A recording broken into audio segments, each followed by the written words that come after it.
Hey, this, and yeah, I know it's been a while since you heard from me, but life. I mean, last you heard me, I was saying that singing Arcane or League of Legends Arcane, it's appraisal, and it was a good show, and damn good show. I mean, and yeah, I also missed the ExoSquad, and I mean, yeah, there was a few things, few minor connections between ExoSquad and Arcane. I mean, both of them had three story arcs, excellent writing, and a character named Marcus who didn't make it at the end of the first season. ExoSquad's first season had three story arcs. So does Arcane's first season, and probably their second. I mean, their story structures are same, and yes, they did. Both of them also got inspiration off of Japanese. I mean, Axel Squad was more space opera mech Japanese. Was more the Japanese space opera mecha stories, while Arcane was the more Japanese fantasy like stories. I mean, if you want to go look for similarities between shows, yeah, Arcane and Exo Squad are a bit similar, but so was certain scenes in Babylon 5. I mean, no, not Babylon 5. I meant Battlestar Galactica, the remake. You know, their mutiny episodes was shortly after came shortly after Exo Squad was canceled on their second season. Guys want to know Marcus and Exo Squad kind of committed mutiny and then died. Uh, and yeah, there's also Space Above and Beyond, which is their so-called pre-story was almost exactly like Exo Squad's two seasons that they've been on. If you ever take a chance and run that whole predecessor story before their alien invasion, it literally lines up almost exactly the same way on Exo Squad's storyline, almost word for word. I mean, there's almost like similarities between the two, and I mean massive, massive similarities. I mean, so yeah, there's similarities between Arcane and Exo Squad, but I think they're more like Easter eggs between Arcane when Arcane used that stuff because Arcane's story is nothing like Exo Squad's in the end because that was more fantasy and Exo Squad was more space opera Japanese style. I mean they both imitated Japanese style like writing and they both came out really good in my opinion. I mean like I said, they both had a three-step story arc. They both had a character named Marcus that died, and they followed their version of a Japanese style like story. But that's the way I see it as. I mean, in some cases they say imitation or those little Easter eggs that they. But I do think that Marcus' character in Arcane was an Easter egg for because I think somebody in League of Legends must have watched Exo Squad. And I think that their three-story arc idea was also taken from Exo Squad's first season, but and also maybe following the styles, them following Japanese fantasy story like tellings and like how Exo Squad in 1993, by the way, followed the Japanese styles of their mecha space opera stories, mainly Gundam. and also Starship Troopers with a more military like way of doing things. Even though they kind of screwed that up in the first season, but the thing about ExoSquad was they had a sergeant in there, and sergeants aren't supposed to be in infantry troops. Whoops. Then in other news, everybody is flocking towards Peacemaker. I really don't care about Peacemaker on HBO Max because I just don't care. I mean, Vox Mana, which is apparently some sort of Kickstarter based around the Dungeons and Dragons series, and it's supposed to be a comedy fantasy story. Everyone's flipping each other off, screaming the word fuck at each other in every which fucking way. I watched the first 3 episodes and they're okay. It's no different. It's no different than, I don't know, watching that bizarre crossover between Supernatural and Scooby Doo. I mean, it's well animated. Axel Squad wasn't well animated because it was back in 1993, but it's well animated. Vox Mana.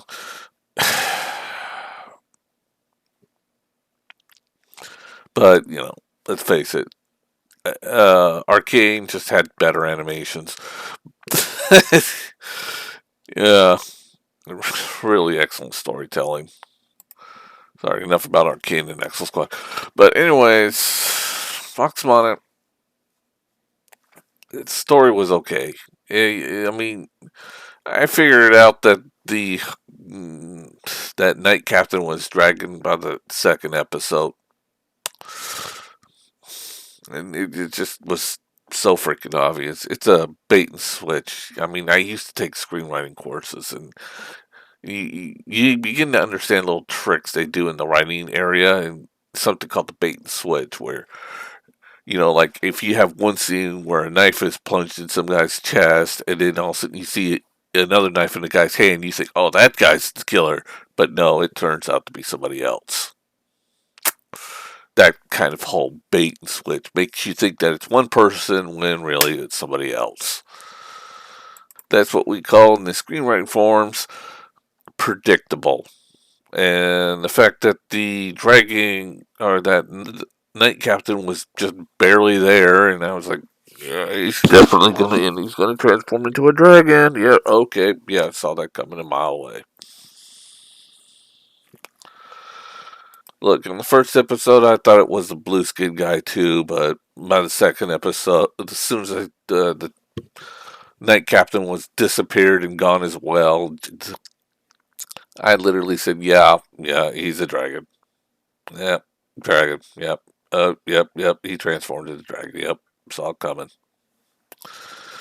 I mean, it's not a terrible show. I mean, not like Wheel of Time. Oh my god, that show sucks. Oh, I got bored with it, and now there's going to be a second season of that crap. I didn't. I watched like 3 episodes, and I was done with it. Of course, if you want to see what's really taking a beating, Book of Boba Fett is dying. Robert Rodriguez, what have you done? Oh, that show is fucking. You could. It's already fallen. I mean, you can already see the image of just Boba Fett falling to the ground with a little red flower just sticking up between his hand. And all of a sudden he's just holding up a little red flower while just sitting in that death pose because Boba Fett ain't doing too good. Oh boy, it's not doing very good.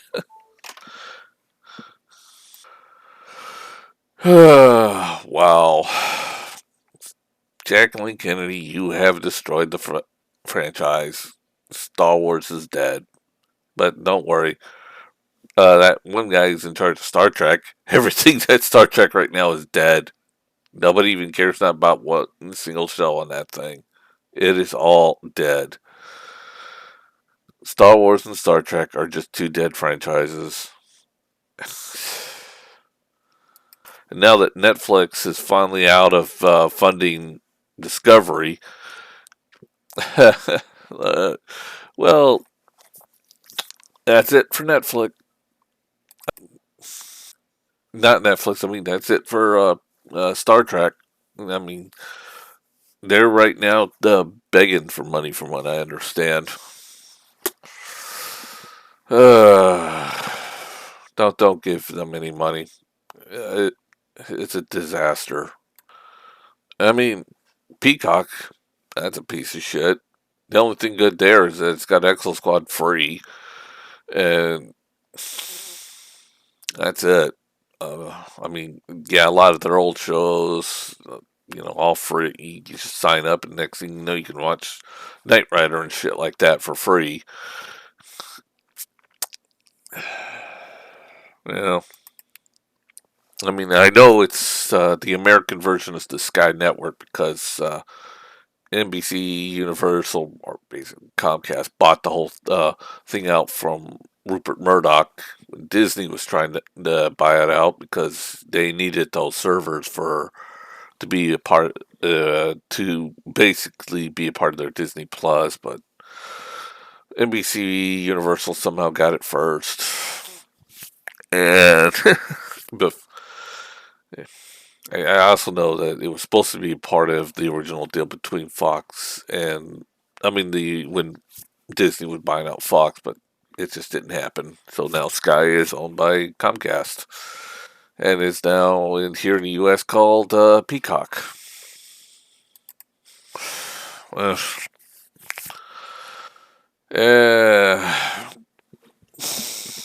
I mean, the only good thing I could think about Peacock is you get to watch lot of old NBC shows on there for free, and a lot of people in the European countries are,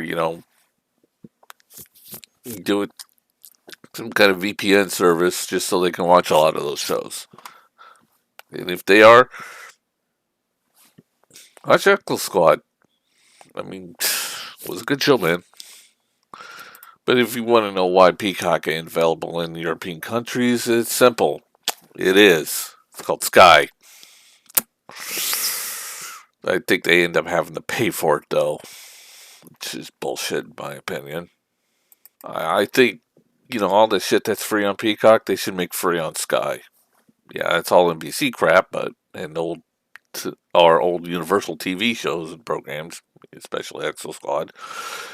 But hell, make that shit free. I mean, ExoSquad came out in 1993, for fuck's sakes. I mean, I don't mind women. I mean, hell, I kind of look. I see myself mainly a liberal, but I don't. And sometimes even a feminist, but when I see a good story with female leads and lesbianism in it, I'll watch it. It's good. But when I see a terrible fucking piece of shit, it's just forcing this insane amounts of SJW nonsense to the point that they're screaming some violent shit at people for no reason. No, I mean, just look at that Cowboy Bebop piece of shit that died, and wow, that die. And so did that over budgeted Netflix other piece of shit, Jupiter's Legacy, which was not SJW, but it was just terrible. God, that show sucked. Both of them sucked.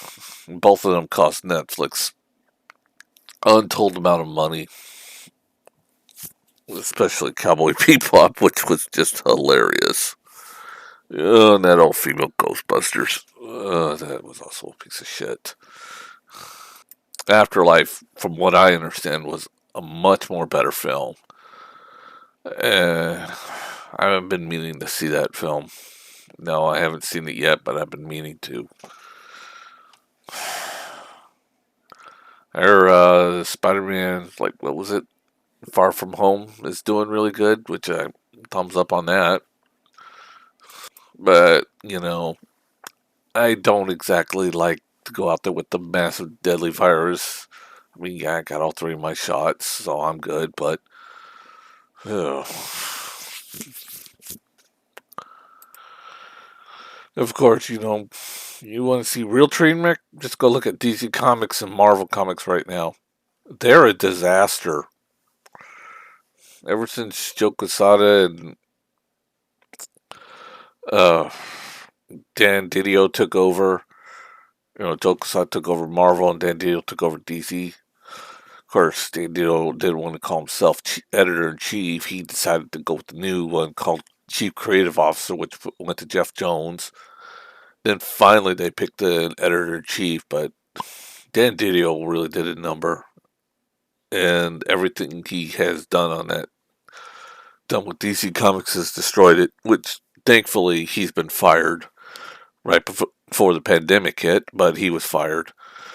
But Joe's still there. In fact, Joe's up there in the seats discussing on what to do with the Marvel Cinematic Universe. That's not a joke. He really is. He's one of the guys that gets to decide on how the Marvel Cinematic Universe is going. Fuck.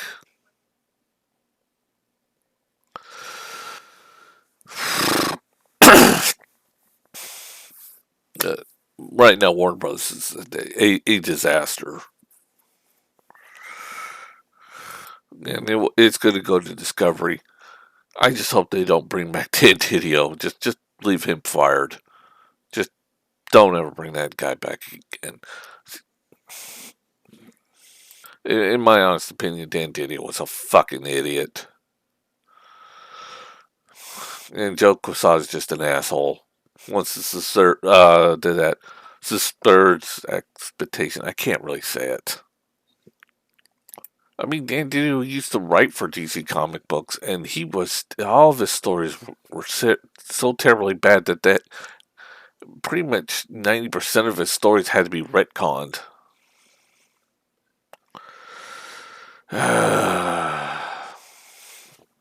Well, that's all I got for today. Gotta Peacock and watch ExoSquad. And if you got time, go to Netflix and watch Arcane if you haven't watched that yet. Damn good programming. Damn good show. See ya.